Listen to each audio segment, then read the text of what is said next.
Well, let me say first that it is critical that we have a excellent working relationship with our state legislators. One of the first things that I want to do is to establish a regular meeting agenda and schedule for our state legislators.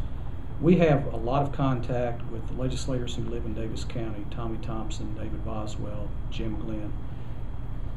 We don't have as much contact with our other legislators. Daviess County is actually represented by 5 different state representatives as well as a state senator.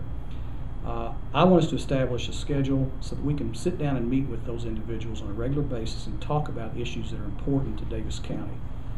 If they don't understand what our needs are and what our priorities are, it's very difficult for them to go to Frankfort and to advocate for us. Having said that, one of the top priorities that I see the state's going to have to deal with is the issue of jails. Now, currently, Daviess County Fiscal Court has allocated $800,000 to pay for our local county jail, mainly because of state prisoners that are housed there who have not been adjudicated, who are termed county prisoners until that point, and we pick up 100% of the cost for those prisoners. That cost is almost certainly going to rise because of the state having an early release program for some of the state housed individuals. That could be a very significant financial strain for Daviess County Fiscal Court. So I think we're going to have to work with the state to try to provide some relief for county jails. Statewide, over $100 million a year is paid by county jails to house prisoners that are not adjudicated by the state, who are still termed county prisoners, who are there because they've broken state laws but have not been sentenced. And as I said, that's about an $800,000 a year hit to Daviess County Fiscal Court. So the jail issue is one that's been around for several issues. That's one I think we're going to have to continue to be vigilant about and to work with our state legislators. The second thing, there are some transportation projects that I'm interested in. One of them obviously is the I-69 project, which will require both state and federal funding. The Chamber of Commerce has been instrumental in working on the I-69 project in particular, and I appreciate the collaborative effort that we've seen between the Chamber, the city, and the county government and local business to promote that project. I'd like to see a connector between Highway 54 and Pleasant Valley Road that will require probably federal funding. We've actually made a request for some federal funding from the transportation bill to pay for that project to alleviate some of the traffic concerns between Highway 54 and Pleasant Valley Road, and only one way to get through there now on Calumet Trace. I'd also like for us to begin looking long range for inclusion in a 6-year road plan for an interchange on the Natural Parkway, which would provide a way for emergency vehicles to access that parkway. That currently does not exist. The Natural Parkway in Daviess County is about 11 to 12 miles, and there's no interchange in that entire length. So we've got a 4-lane highway running the entire north-south distance of Daviess County from the bypass to the county line with no access to it. So I'd like to see us work on that. That will definitely be a state project. It'll have to be state funded. But if we don't get that on the radar and on the drawing board, then it'll be years if we ever see that happen. So I definitely want us to work on that. There's another issue in terms of House Bill 44 that dictates the level of increase that governments can implement on their property tax increase. Currently, the tangible rate, there's the possibility that rate would actually go up above 4%, even based on the compensating rate, which is supposed to guarantee the same level of revenue because of decreases in the valuation for that tangible tax.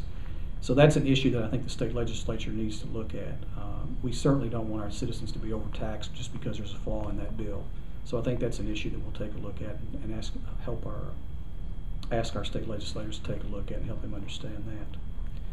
The third thing is the WKU and Advanced Technology Center projects that we've been advocating for and requesting the state pay for the last several legislative sessions. It's been included in the state budget for, I think, at least 2 sessions. It was taken out by Governor Fletcher at one point. It was taken out by the state Senate at another point. It's a $14 million total. $6 million of that would go toward the phase 2 of the Advanced Technology Center. $8 million would go for the second phase of the Western Kentucky University project. And we have a plan for Western Kentucky University that would include 4 buildings eventually. The fiscal court paid for the first building out of our revenue without raising taxes, I might add. Purchased property, 20 some odd acres across from the community college, built the first building at a cost of over $5 million, and provided a place now for Western Kentucky University to have a home in Owensboro and to offer more classes and more offerings, more majors for students who want to attend community college for 2 years and move across the street for the second 2 years to finish their degree programs. It's critical that we have that second building to offer more services, labs, student center, food services and so forth to those students, so we really begin to have more of a campus feel for the students who want to stay in Owensboro and attend college. Our local colleges do an excellent job in providing an education, but the three local colleges, together with Western Kentucky University in an expanded role, can graduate many, many more students than we're currently graduating. And the more students we have who graduate in Owensboro and Daviess County from college, I think offer more opportunities for economic growth in our community. Just as an aside, if you look at Bowling Green, Warren County, the percentage of residents in that community that have bachelor's degrees or higher is about 34%. In Owensboro, Daviess County, it's about 17%. So if you look at that, and a lot of times we're compared to that community and that county about the growth that they've seen and the economic improvement that they've seen, I think part of that is largely due to the number of students who have higher education degrees, and we certainly want to see that increase in our community. With WKU's campus in the second phase, do you anticipate the county having a financial investment in that second building, or is that something that you see the state taking over? There's been no plan for the county to. As I mentioned, the state had actually included that full $14 million in two different budgets. Right. So I would anticipate that we request that amount again in the next. Legislation won't meet in budget session in 2011, but they will in 2012, and we certainly will make that a high priority.